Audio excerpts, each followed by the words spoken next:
I don't know. I just looked up the word conclave on YouTube, and this guy has a piece about it, and he says Catholics should be pissed at this movie. That these are, in fact, very, very bad things.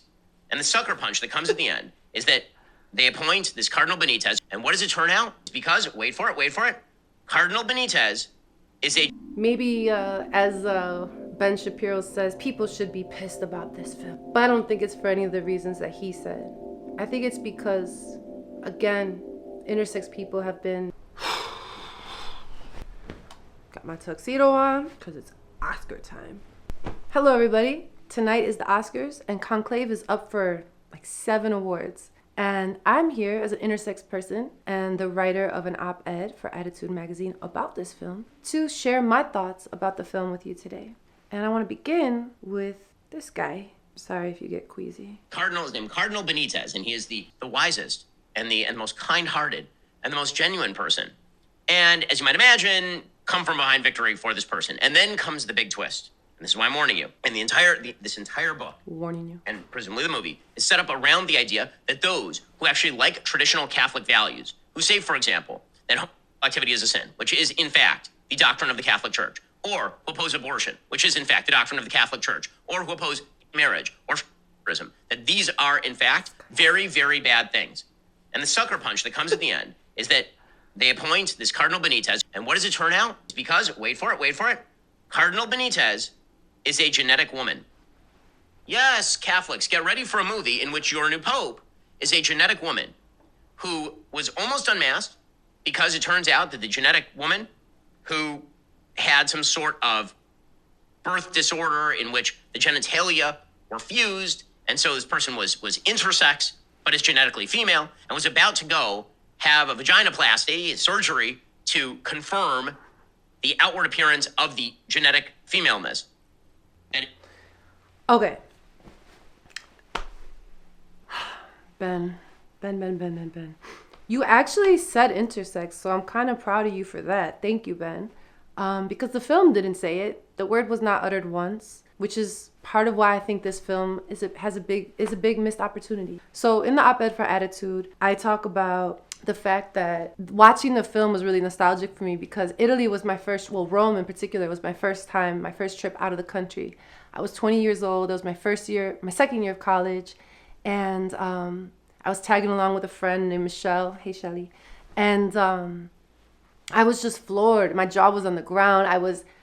Oh my God, my eyes couldn't take in all that was Rome and the ancient history that was just everywhere in that city. The Colosseum, the Fountain dei Trevi, the gelato was so good. I think about that gelato every time I have gelato. It's like nothing ever compares to this day. And I was just thrown back in. I even went to the Vatican and visited it when I was there. And the whole set was just beautiful. And like, it brought me back to Italy. And it also brought me back to that very particular time because that was also only 6 months to a year after discovering the biggest discovery of my life. And if you read my book, Nobody Needs to Know, or if you watched any of my prior videos on this channel, I found out that I was not like other girls exactly that year, my first year of college. So this was a big time for me in my life, going to Italy. And I found out because in one of my college classes, it was called Psychology of Women, the teacher was teaching about something called androgen insensitivity syndrome, which is a term for a variation under the intersex umbrella for people born with bodies that have an inability to process androgens like testosterone. So my teacher was teaching about androgen insensitivity syndrome, which is a variation under the intersex umbrella, which describes people born with bodies. Why can't I ever remember this word? I've given this talk over 1,000 times and I can never remember this word. It's a person born with XY chromosomes and a body that is partially or completely unresponsive to androgens such as testosterone. So one thing led to another. I started putting pieces together and I discovered that I too had androgen insensitivity syndrome, that the F on my birth certificate was not completely telling the whole story. The fact that I went to an all-girls Catholic high school, The fact that I thought I was just your regular woman, kind of. Just wasn't the full story, that my truth was actually more nuanced than that.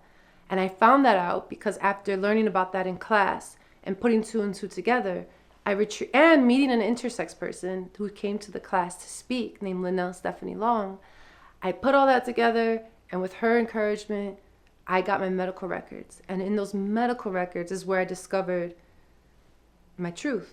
I discovered and realized and read the brutality, the brutal things that the surgeons did to try to force my intersex body, which in the Latin means inter means between and sexes means sex. So literally in between the sexes. They tried to force my body from being between to within one of those two binary categories. And that discovery rocked my world. Like finding out I was intersex, that I wasn't just simply female, was a huge pivotal moment in my life. And it rocked my world, as I said. And it seems to have rocked a lot of viewers' world when this big reveal happened in the film Conclave. They don't use the term intersex, but that's what they are. It's kind of wild to me that in this day and age, 2025, when there's upwards of 2% of the human population born every year intersex, that it's still such a hush-hush topic. It's still kept undercover to such a degree that people would still be shocked that this would be a big thing in a film. I know that part of it is also that women are not allowed to be popes, but that's not the right read, because this person is not a woman. They're not a man either. They're intersex.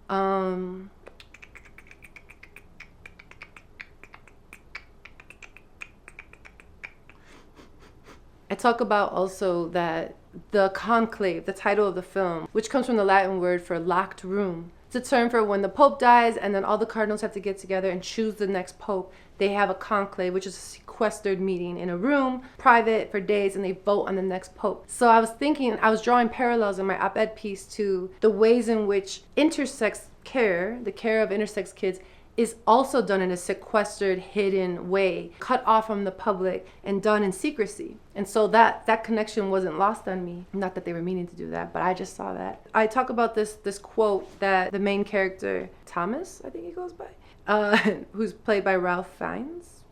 I'm bad at names. Is it Fiennes or Fiennes? He says, "Let me tell you that there is one sin I've come to fear above all others. Certainty. Certainty is the great enemy of unity. Certainty is the deadly enemy of tolerance.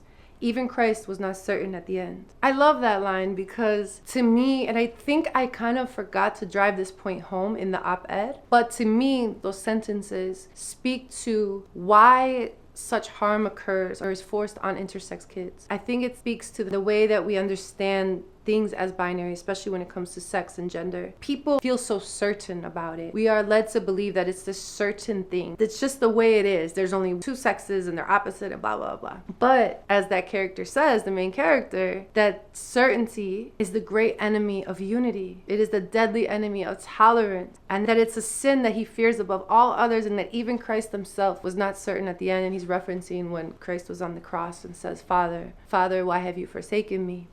And I love that line because I think if we are able as a society to just stop being so certain about other people and trying to impose our beliefs onto them, to strip other people of their autonomy, then we could have such a more beautiful world. We could have so much more unity. We could have so much more tolerance.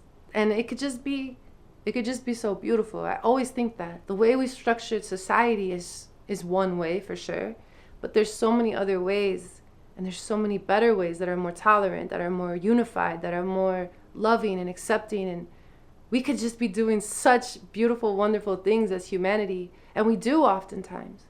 But oftentimes we don't, and we choose to strip other people of their bodily autonomy and their human rights, and we choose to go to war, we choose to harm each other, we choose to fight, we choose to steal, we choose to just not be unified. And it's just so sad. So I really love that line. And I really saw the connections to intersex too, because if people would just stop feeling so certain, not only about the binary, but also about what that baby, that intersex child is supposed to be. They're the ones that are supposed to fix them, quote unquote. Then intersex kids could actually grow up and have a better, more free life, free to choose who they are, free to inhabit the bodies they were born with. And then I talk about Pope Benítez. the one that Ben Shapiro was talking most about and was saying it was intersex. And they are. They come out at the end of the film, big reveal, that they were born intersex. They don't say the word intersex, but they describe their body in a way that suggests they're intersex. And this Pope is like the coolest, the nicest, the sweetest Pope, the sweetest character in the whole film, the most progressive, talks about the nuns when no one else does, talks about the poor and the marginalized, and really seems to embody this like Christian, Jesus-like persona or these values.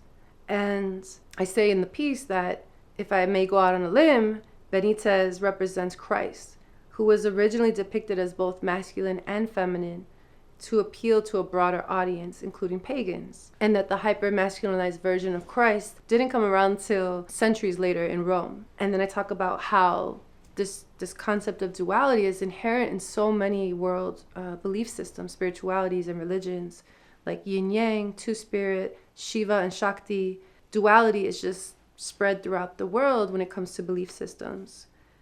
Here's the thing for me and where the film missed an opportunity. Benítez just talks about his body, his intersex body, as if it's just this what did I say? As if it's just this mere detail. And that, you know, now that the other guy in the film knows that he's intersex, this shouldn't really get in the way because, as he says, God made him the way he is, and so he's perfect, right? Like everything's good. You know, that's a good way to look at things. But for me as an intersex viewer, it blurred the line of the fantastical in a film that I don't think was supposed to be fantasy. Okay, let me just read what I said because I'm not saying it well. But here's the thing. As Conclave builds towards its shocking moment, it ultimately falls flat. The word intersex is never even uttered. Benítez simply states his body is as God made it, as if his intersex corporeality were a mere detail, nothing that should stand in his way of becoming Pope. Yet, in reality, being intersex has profound implications in today's anti-LGBTQIA+ climate. Intersex people and our trans siblings are being crucified in public debates and legislative bills across the globe for the sin of daring to exist. And then the movie ends. No deeper conversation, no reckoning with what this means. While I was disappointed by this reveal, I know not all intersex people were. In fact, a lot of my intersex friends who I spoke to loved the film and thought the representation was great, and that's it, that the representation was enough. But for me, I felt like it was a missed opportunity, and I am of the camp that representation isn't always a positive thing, and it isn't ever enough in its own. In an Oscar-nominated film that has 7 or 8 Oscar nominations today, we finally, as intersex people, made the big screen, but our name isn't even spoken. To me, like I said, it's a missed opportunity. The world needs to know about the injustices that intersex people face. And for once, we had the stage, but instead of opening the doors, Conclave left them locked. So that's how I end the piece. I'd love to know your thoughts on it. And I also want to say something that didn't make the piece, which is, and I'll read this from my journal. Do I wish we lived in a world where an intersex person can be Pope? Yes. But do I believe that this is possible? At least without backlash? No. For the first time in history, we're living through a time where intersex people are not only just being tortured as usual as they are by doctors and surgeons, but anti-intersex sentiment and discrimination and harm is now, for the first time over the past 5 years, being codified into law. If you've heard of these anti-trans bills that have been made headlines for the past 5 years, in over 85% of those anti-trans bills are specific carve-outs written into them to make sure that intersex surgery and torture, to be honest, is still carried out on intersex kids. These bills will say, you, consenting young trans adult who has the consent of and the agreement of your family and your physicians, you cannot make decisions about your body. You cannot get gender-affirming care as you please and need and desire and want. But if these same bills then say, but if the kid is born intersex, then do these surgeries on them as fast as possible without their consent. Throw their bodily autonomy out the window. So, while I would love to live in a world where an intersex person can just be Pope, we're not there yet. Like, why are we making films like that when we don't even have films that talk about what's going on with intersex people since the 1950s? The pain, the harm, the torture that we've endured at the hands of the medical establishment, the medical industrial complex. We're not even there. How are we making films about these fictional people that are going to become Pope when we're not, and they're not even uttering the word intersex? To me, it's too much of a leap, too fast, too soon, and it does nothing for us except make people feel like this is a really big twist. I feel like, and I know they weren't trying to do this in the film, but I feel like they're just using intersex as a narrative feature to get people to gasp, like to have a moment, like, oh my God, I didn't, like, to a twist. Like, we're just being used. I go on to say, as a kid, I would pray all the time to God, especially during junior high when everyone else was getting their period and I wasn't. I would pray every time I went to the bathroom to see blood in my underwear, that I would get my period. And I would pray until the tears started to flow out of my eyes. I wanted it so bad. I wanted the doctors and my parents to be wrong. They didn't tell me I was intersex, but they told me a lie, that I was born with cancer in my ovaries and that I couldn't have a period because of that. They saved my life and took my ovaries out. If I got my period, I believed that the nightmare that began the day that the surgeons uprooted the most sacred parts of my body, the parts we use to connect with ourselves and others on a more spiritual, deeper, and loving way, didn't happen. I prayed for that miracle every time I went to the bathroom during those years. I prayed to see drops of cardinal red in my underwear. And alas, there never was. We live in a society where not only are we completely misunderstood as intersex people, but it is becoming the law to harm us in the most intimate of ways. Clementine break.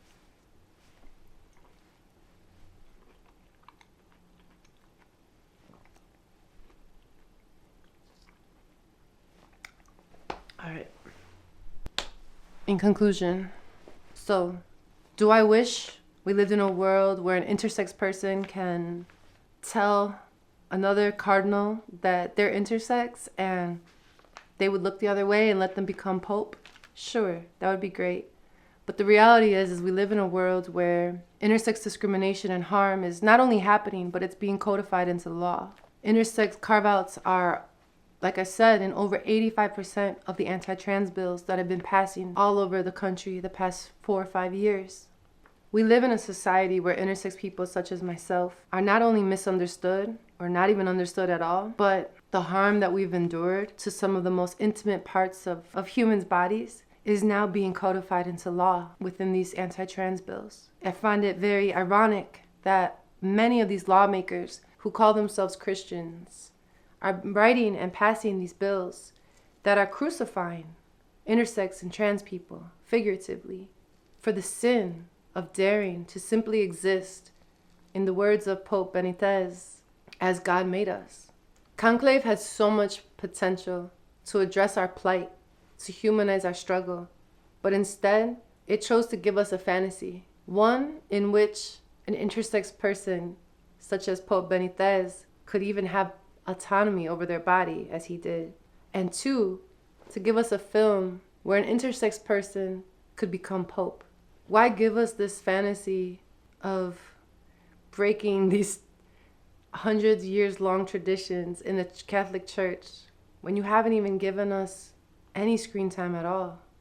I guess imagination is important for us to break free of our chains, but it just feels like something was, like many steps were missed, and this was a missed opportunity. As I say in the piece, what did I say? Because I end it very well. I say in this Oscar-nominated film, we finally make the big screen, but our name isn't even spoken. It's a missed opportunity. The world needs to know about the injustices intersex people face. And for once, we had the stage. We have the stage. But instead of opening the doors, Conclave left them locked. I'd be interested to hear your thoughts. Maybe you think representation in the film was done well, and maybe you think it's important and it worked.